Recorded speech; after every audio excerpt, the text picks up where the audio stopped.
हमारे किसानों की एक ट्रिक को यूज कर लिया तो लड़कियां तुम्हारी दीवानी हो जाएगी। इस डे 37 और 75 डेज गर्लफ्रेंड विदाउट चैलेंज में आज हम हमारे किसानों की एक सीक्रेट ट्रिक को यूज करेंगे, जिसको समझने के बाद लड़कियां तुम पे मर मिटेगी। देखो, हर किसान जानता है कि अगर फसल को हाई क्वालिटी बनाना है तो बीज को नवंबर के मौसम में बोना पड़ेगा। अगर टाइम से पहले बीज को मिट्टी में डाल दिया तो बारिश के मौसम में बीज हो जाएगा खराब। वही अगर लेट कर दिया तो बीज ठंड के मारे ही खराब हो जाएगा। मतलब लॉजिक सिंपल है कि टाइमिंग बहुत क्रिटिकल होता है। अब यही रूल लड़कियों पे भी अप्लाई होता है। अब जब भी कोई तुम्हें लड़की मिलती है, भले वो इंस्टाग्राम पे या किसी भी डेटिंग ऐप पे जैसे कि टिंडर हो गया या ओके क्यूपिड हो गया, अब एक्साइटमेंट में अगर तुम उसे फटाफट मिलने का बोल दोगे तो वो लड़की सोचेगी कि तुम डेस्परेट हो। और वही अगर तुम लेट कर दोगे और सोचते रह जाओगे तो वो लड़की तुम्हें फ्रेंड जोन कर देती है। सेव कर लो इस फील को, क्योंकि मैं तुम्हें देने वाला हूं 3 ऐसे साइंस जो अगर तुम्हारे और उसके बीच में हो चुके हैं तो समझ लो कि फसल पक चुकी है और अब मिलने का टाइम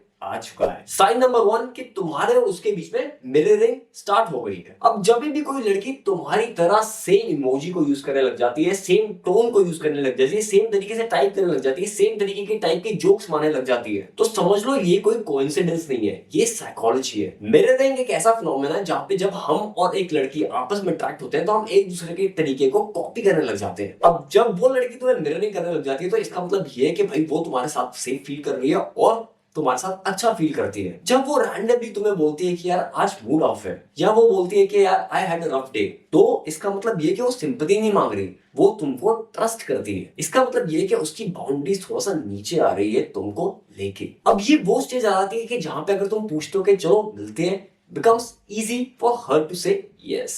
Important sign number 3, वो लड़की फैक्ट से फीलिंग्स तक आ चुकी है। पहले वो लड़की बोलती थी what do you do type के इंटरव्यू टाइप के क्वेश्चन, लेकिन अब वो तुमसे और डीपर डिस्कशंस करती है। मे बी वो तुमसे तुम्हारी चाइल्डहुड मेमोरीज को डिस्कस करती है, या मे बी वो तुमसे अपने फ्यूचर के प्लान्स को डिस्कस करती है। इसलिए जहां पहले एक तरफ इंटरेस्ट था, अब कनेक्शन है। अगर तुमने भी ये 3 साइन देख लिए हैं तो समझ लो कि फसल पक चुकी है और अब टाइम आ चुका है उससे डेट के लिए पूछने के लिए। फॉलो योर विंगमैन, बिकॉज मैं तुम्हारी गर्लफ्रेंड पटाखे मारूंगा। And for 1-to-1 coaching message me on Instagram. मेरी इंस्टाग्राम की आईडी है विंगमैन ब्रो ऑफिशियल।